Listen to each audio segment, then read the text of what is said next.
Hello and welcome to the 9 p.m. news in VRP TV. I am Kayla Abraham. And I am Sumto Ajama. First, the headlines. Lagdo Dam begins release of water, NIHSA warns. Tame Wike now, PDP group tells governors, leaders. Most identity fraud committed abroad are not Nigerians coming from the federal government. Lagosians lament as transport costs surge. In business, CBN expands e-Naira for government payments. In entertainment, Nollywood actor Emmanuel France is dead. And in sports, Amunike backs Lookman for CAF Player of the Year award. Now, the news in full. The Nigeria Hydrological Service Agency, NIHSA, has alerted Nigerians as Lagdo Dam in Cameroon begins release of water. The alert was given today by the Director General, DG NIHSA, Umar Mohammed, stating that there is no cause for alarm as major flooding is not expected in Nigeria. He, however, said states that include Adamawa, Taraba, Benue, Kogi, Nasarawa, Anambra, Bayelsa, Delta, Edo, Cross River, and rivers, including the federal government, should be well prepared to mitigate the impact of the water. He stressed that the agency wished to inform the general public that the authority in Lagdo Dam in Cameroon have informed the agency that the dam management will begin regulated water releases at the rate of 100 millimeters square per hour. Today, being 17th of September 2024, the water release, according to Mohammed, is expected to increase gradually in the next 7 days, depending on the inflow from the upstream Garua River, which is the main feeder into the reservoir and a major contributor to the Benue River. He also stressed that the planned water releases will be gradual, not to exceed the conveyance capacity of the Benue River system and cause major flooding downstream Nigeria. However, NIHSA will continue to monitor closely the flow situation of the trans-boundary River Benue and the national inland rivers and steadily provide regular updates on water levels across major rivers to forestall further flood disasters. River State Governor Simlai February has ordered the suspension of the caretaker committee chairman of Akukutoro local government area of the state, Otonya Briggs, with immediate effect. February gave the directive in a statement issued today in Port Harcourt by his media aide, Nelson Chukudi. Though no reason was given for the suspension slammed on the CTC chairman, the governor has replaced him with Honorable Bite Bobo Nelson Amieye. The statement further directed Barrister Otonya Briggs to hand over all council property in his possession to the caretaker committee chairman. The group, in a statement issued by its chairman, Sam Shegun Progress, made available to newsmen, called on the party leaders to take decisive action against the minister. It reads, and I quote, "The recent display of arrogance and uninformed outbursts of the minister of the FCT is not only shameless but demeaning and unbecoming of a supposed leader. Is Wike above the law or the party? What makes him special is that he will be challenging the party leadership with no responses and daring us to act." The group also challenged the National Working Committee of the party to get out of their cowardice and act before the table would turn against them. As in his words, if the National Working Committee is incompetent and afraid of Wike, some of them don't see him as special than other party members and will not hesitate to mobilize to the National Secretary to reset the NWC. The statement added that it was time to stop elements who will not allow them to perform their role as credible opposition to make the current lackluster administration wake up to her responsibilities. The Julius Aburi-led Labour Party has faulted claims by the interim national chairperson of the party, Senator Nenadi Usman, that her committee saved the Labour Party from being deregistered by the Independent National Electoral Commission, INEC. National Publicity Secretary of this party, Obiora Ifo, disclosed this in Abuja today, stating that Usman's claims that September 4 stakeholders meeting in Umuahia saved the party from deregistration remains false. Ifo said the Labour Party leadership wishes to refute that statement as ludicrous, unattainable, unsubstantiated, and a pack of lies. He said that Labour Party under Abure has maintained earlier that the September 4 stakeholders meeting held in Umuahia is unconstitutional and illegal. Ifo said that it appears Nana-Ado Usman is not aware that appeal court both in Edo State and FCT have affirmed Julius Abure as the rightful national chairman of the party. He maintained that allegations that Labour Party did not meet the 21 days required notice to INEC to conduct a convention has since been laid to rest, as Justice Omotosho was emphatic that Labour Party did not default, having sent its notices which exceeded the 21 days required by Section 82 of the Electoral Act 2022. The federal government today disclosed that majority of the people giving the country bad names in diaspora are foreigners that carry a Nigerian identity. The Minister of Interior, Dr. Olubunmi Tunji-Ojo, made the disclosure at the opening session of a 3-day national training workshop on counter-terrorism financing organized by the Intergovernmental Action Group Against Money Laundering in West Africa. Tunji-Ojo said plans are underway to harmonize the citizenship database for effective individual and corporate identity management.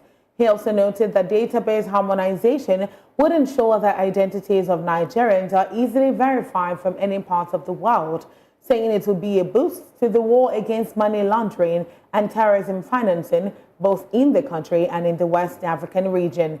The minister said the era of identity theft is gone, while assuring that Nigeria would be the first country to launch what he called centralized citizens integrity and document authentication system.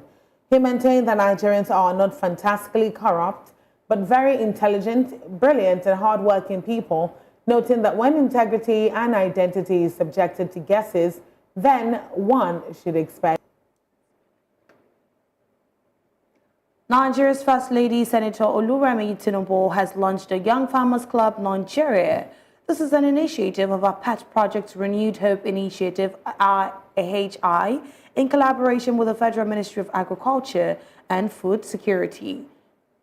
First Lady, she noted that agriculture has been the backbone of Nigeria's economy and can be resuscitated and scaled up with modern techniques and mechanization.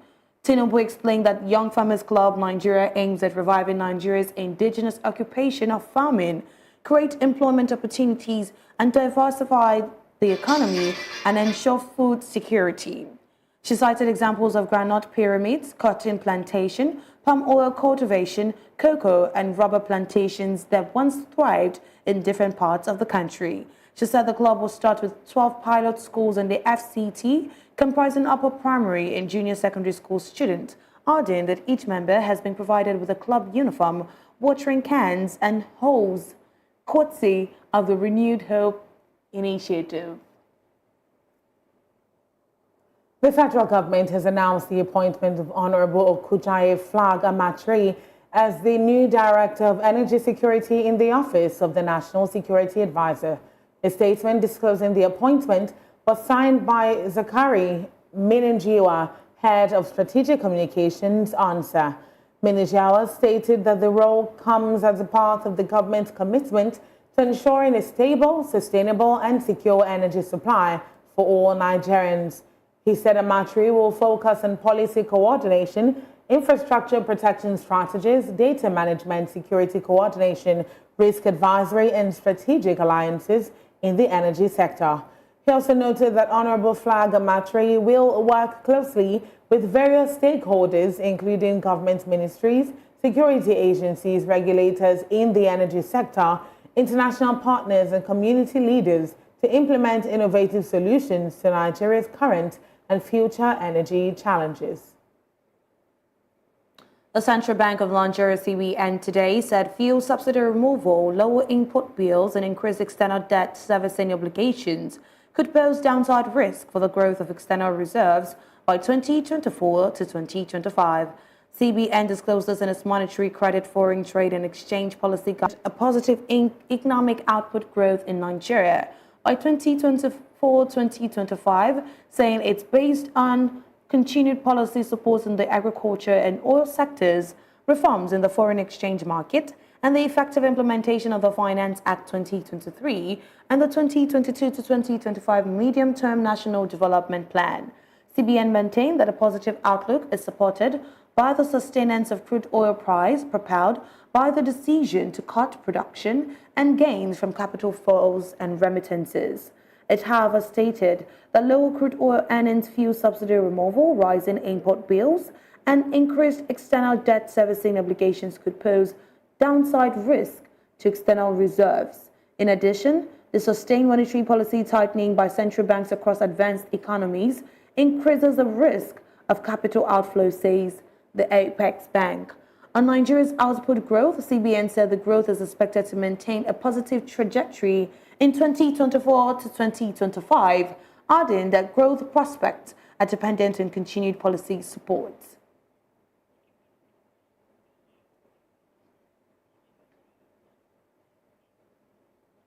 You're still watching the 9 p.m. News and Voice of the People TV. More stories after the break. Stay with us.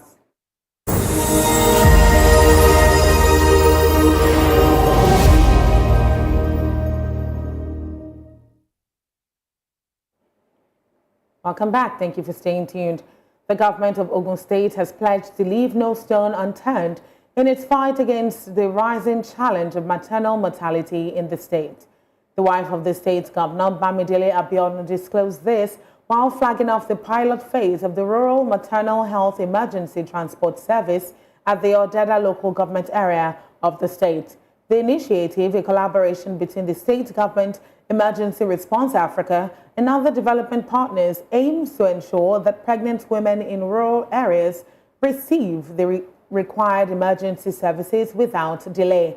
The mode of transportation for this service is a specially built tricycle ambulance capable of navigating rural roads.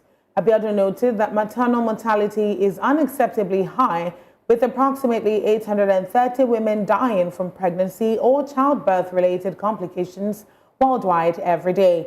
The First Lady listed major causes of maternal morbidity and mortality, including hemorrhage, infection, and high blood pressure, among others, highlighting that the state government has been making efforts to reduce maternal deaths through various interventions, such as employing over 200 nurses and midwives into the health system. Abiodun, while thanking all the development partners, particularly Emergency Response Africa, explained that the project will contribute to reducing maternal mortality through prompt emergency response and effective referral services. The Ogun State Police Command has arrested a landlord identified as Bola Tobiloba for allegedly defiling his tenant's 14-year-old daughter. VOP-TV News gathered that the incident took place last Friday in Arileshe area of Abeokuta. The spokesperson for the State Police Command, Omolola Odutola, confirmed the incident to newsmen today. She stated that the incident left other tenants and the entire community in shock when the survivor was found drenched in blood from her private part, noting that the suspect will face the full force of the law.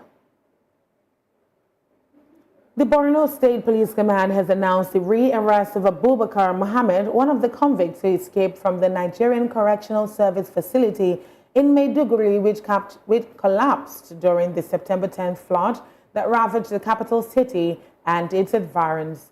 This was disclosed in a statement released today by the police public relations officer in Borno, SP Ahmed Wakil. Wakil said the police were alerted by a resident who had sighted Abubakar in Gubbio town. Meanwhile, barely 2 weeks after 8 persons were killed in 2 separate attacks carried out by gunmen in Congo and Zorab communities in the Bokos local government area of Plateau State, gunmen have again killed 5 persons in the Kanto area. VOP-TV News learned that the latest attack occurred in the Umbar community on Sunday night.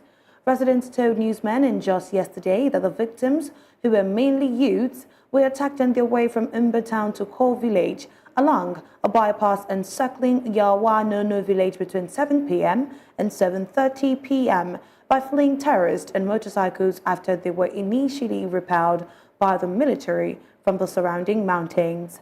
The chairman of Boko's Cultural Development Council Vanguard, Farmasun Fondag, confirmed the fresh killings in a statement yesterday.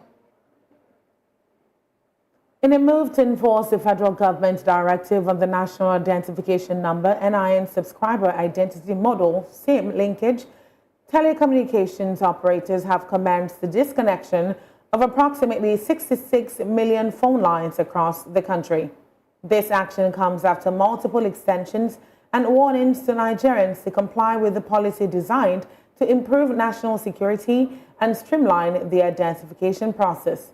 VOPTV's Matthew Ogunswada reports. Telecom operators have begun disconnection of approximately 66 million phone lines nationwide to enforce the federal government's National Identification Number Subscriber Identity Module Linkage Directive. This action comes after multiple extensions and warnings for Nigerians to comply with the policy, which aims to enhance national security and streamline identification. As of March 2024, data from the Nigerian Communications Commission (NCC) indicated that out of 219 million active lines, 153 million were linked to NIN. This leaves about 66 million lines at risk of disconnection. In response, Adeolu Ogunbanjo, President of the National Association of Telecommunications Subscribers, has called on the NCC to consider extending the deadline due to technological issues that disrupted the registration process last week.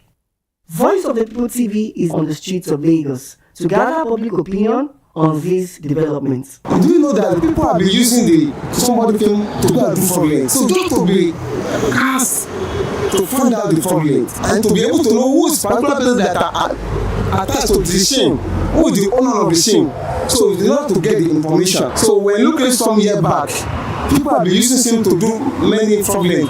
419 here and there. There will be changes because people know that the moment they are doing it, they will be exposed. It is better if you connected with NIN because it's very, very important. If you are not connected with NIN, you are not in Nigeria. And voters, during the vote, NIN needed. So it's better you have NIN so that your life will be going on. You don't have problem with the bank.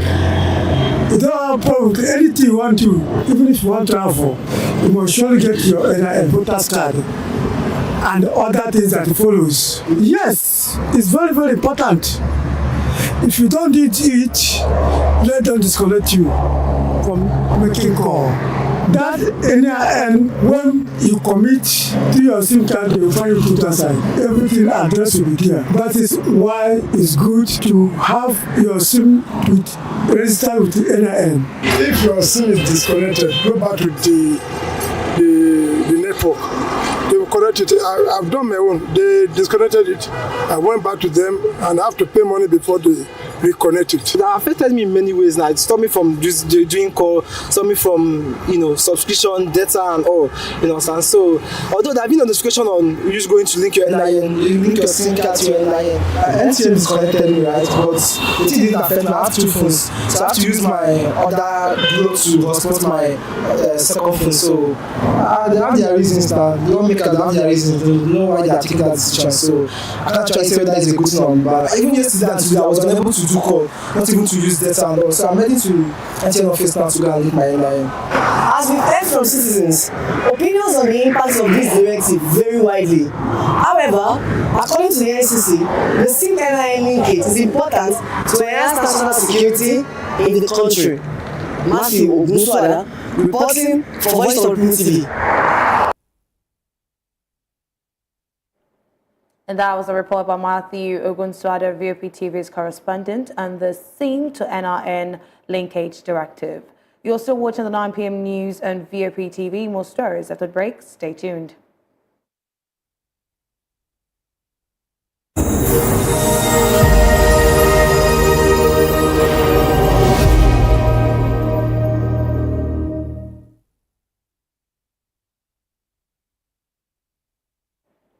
Welcome back and thanks for staying tuned. Despite ongoing economic challenges, the Lagos State government has announced a hike in boarding fees for its model colleges, increasing the cost from 35,000 naira to 100,000 naira per term for the 2024-2025 academic session. The decision, effective from September 15, 2024, aims to enhance student welfare and sustain service quality. VOP TV's Oyindamola Olukuton brings us more on this development. The Lagos government has announced an inevitable increase in boarding fee for its model colleges, citing the need to enhance student welfare. According to a statement released on Monday by the Ministry of Basic and Secondary Education and signed by the Deputy Director of Public Affairs, Mr. Daniel Lawal, the current boarding fee of 35,000 naira in place since 2021 is no longer sustainable in 2024. The new fee set at 100,000 naira per term will take effect from 2024-2025 academic session, starting September 15, 2024. Lawal emphasized that the decision to raise fee was difficult but necessary to maintain the standard of welfare provided to boarding students who make up just 1% of the state's public school population. The boarding fee covers essential services such as feeding, janitorial work, and other miscellaneous costs related to hostel upkeep. Despite some parents expressing dissatisfaction with the increase, the government stressed that enrolling a child in boarding school is a personal choice and parents are expected to cover these costs. In addition to the boarding fee, students in Lagos State Model College continue to benefit from free education, including access to educational infrastructure, free tuition, technology support, and adequate school security. The state also covers terminal examination fee, including WAEC fee for all public school students. As Voice of the People TV, we on the street to gather the opinion of citizens regarding the situation. There's nothing free in this Nigeria nowadays. They're free of charge. They know what they are doing. They are using sense so that if you bring your children to that place free of charge, by now they will just sit down with you, talk to you in the way that you do. Okay, now how much do you want us to be paid? Can we pay small? That's Nigeria brain for you. There's nothing free of charge in Nigeria nowadays. Now public school now is even better than all these nursery school now. If you go to any public school now, you see all this equipment, computer, all these things that they are doing. Public school is good now. It's good. If our people can even let their children go to public school, it's good. Why are they collecting tax from people? They're using tax to pay all these government workers. So that's it. They're all using their brain. No, don't forget what I say that day is free, body is no. There's nothing like that. Tax is to pay for the government workers. They're going to tax for me, and they're using to pay government workers. No, that one is automatically 100% lie. They want the children to go to boarding. That is why. So me, I don't like it. For my own opinion, I don't like it. To me, I see it as a cheat. They are changing the masses. Because for me, if the day is free, the boarding, those that are staying in boarding school, it should be free too.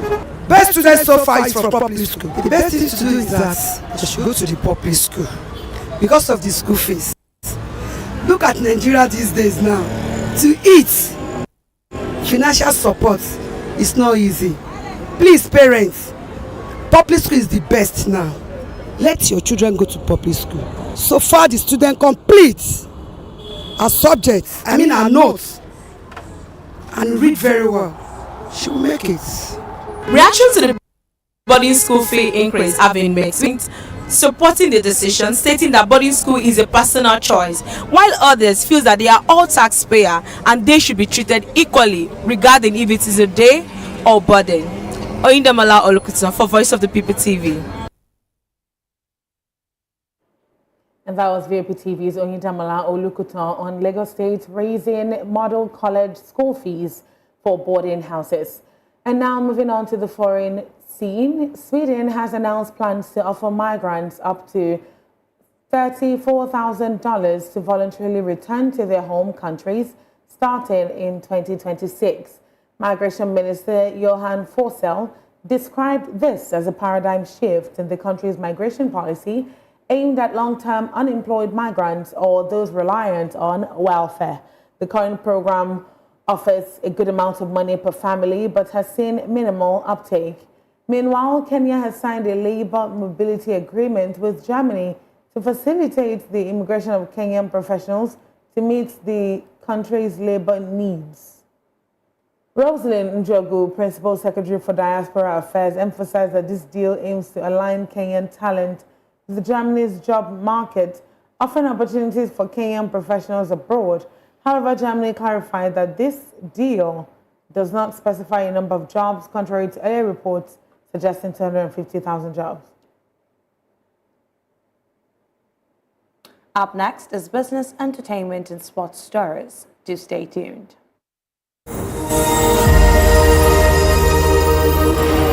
Failure to comply will result in demolition notices. This enforcement drive is part of the government's broader effort to uphold urban planning regulations and protect the environment. Recent actions include sealing off affected properties and demolishing illegal structures. The government has targeted areas like Ejigbo, Badagry, and Ikorodu, where sensitive ecological zones have been compromised. Moving on, Instagram has started rolling out teen accounts worldwide to protect under 18 users, limiting who can contact them and the content they see. Parents will receive settings to monitor their children's interactions and limit app usage. This move addresses concerns about social media's negative effects on teenagers. The new features include messaging restrictions, sensitive content limitations, and time limit reminders. Teens will be placed in the strictest messaging settings, and sleep mode will be enabled between 10 p.m. and 7 a.m.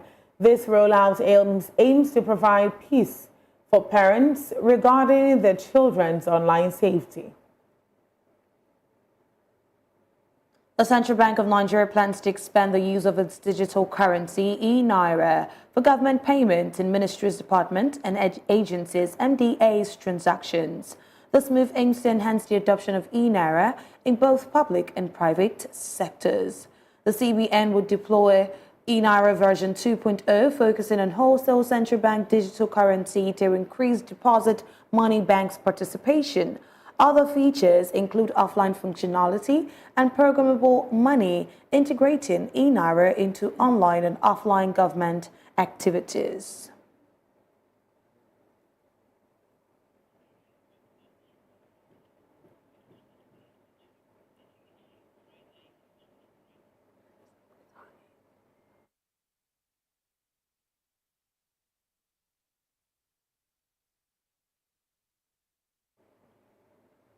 Ethereum has dropped to a 41-month low against Bitcoin, its lowest level since April 2021. The crypto asset is battling massive sell-offs, down 52% from its all-time high. Ethereum's price drop is largely due to sell-offs by the Ethereum Foundation, Vitalik Buterin, and crypto whales. Ethereum's current price is $2,312, less than half of its all-time high. Market analysts cite factors such as increased competition from Layer 2 network solutions like Polygon, Blast, Base, and Arbitrum, offering faster transactions at lower costs. In entertainment, a veteran Nollywood actor Emmanuel France is dead. France, while in the movie industry, was celebrated for his roles in films such as Cross My Scene, She Is My Sister, and The Director.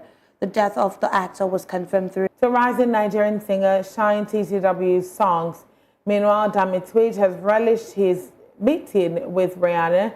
He shared a clip of the superstar hugging him at a recent Fenty event via his X handle. Nigerian singers Ramen Shalipopi's hit track Benin Boys is featured on the official EAFC 25 soundtrack.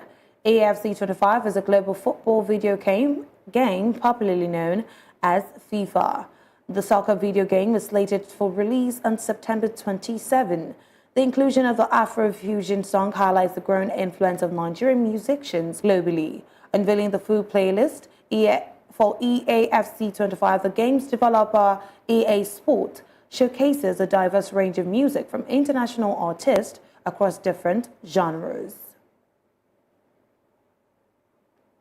Music mogul Sean Diddy Combs was arrested in Manhattan by federal agents yesterday evening based on a sealed indictment, according to the U.S. Attorney for Southern District of New York. Agnifilo said that Combs voluntarily relocated to New York in anticipation of the charges. A spokesperson for the U.S. Attorney to the Southern District of New York declined to comment on Agnefilo's remarks. 54-year-old Combs has faced several allegations of sexual assault. Former Nigerian international Emmanuel Amuneke has expressed his confidence that Ademola Lookman has the potential to win the CAF Player of the Year award. Lookman has been impressive for both his Italian club Atalanta and the Nigerian national team, scoring crucial goals and being named in the team of the tournament. Amuneke, who won the CAF Player of the Year award in 1994, believes that Lookman's recent performances have put him in line to win the prestigious award. He praised Lookman's outstanding displays, particularly in the Europa League final where he scored a hat-trick to help his club win. Amuneke also expressed his delight at the prospect of a Nigerian winning the award again, saying it would be a joyous occasion for Nigerian football. He emphasized the importance of supporting Nigerian players, both in Europe and locally, to continue to develop their talents. Libya has fired much-traveled Serbian coach Milutin Šedović, aka Micho, just weeks to a 2025 AFCON doubleheader against the Super Eagles. Next month, they will visit Uyo to tackle the Super Eagles before both teams clash again a few days later in Tripoli in continuation of the qualifying series. Micho was booted out on the back of a disappointing start by the North Africans in the African qualifying campaign. They drew 1-1 at home with Rwanda before they lost 2-1 to Benin on the road. Anthony Joshua has spoken about the challenges he faced in the past 2 years, saying he's been through a lot of pain as he prepares to fight Daniel Dubois for the IBF heavyweight title. 34-year-old Joshua will face 27-year-old Dubois in front of a record-breaking crowd at Wembley Stadium on Saturday. After losing to Alexander Usyk in 2022, Joshua has worked his way back to become a mandatory challenger, saying he's worked hard to get better and is on a 4-fight winning streak. Joshua believes his experiences have made him a better fighter, saying he's gifted with the ability to read his opponent, and he has honed his skills over the past 10 months.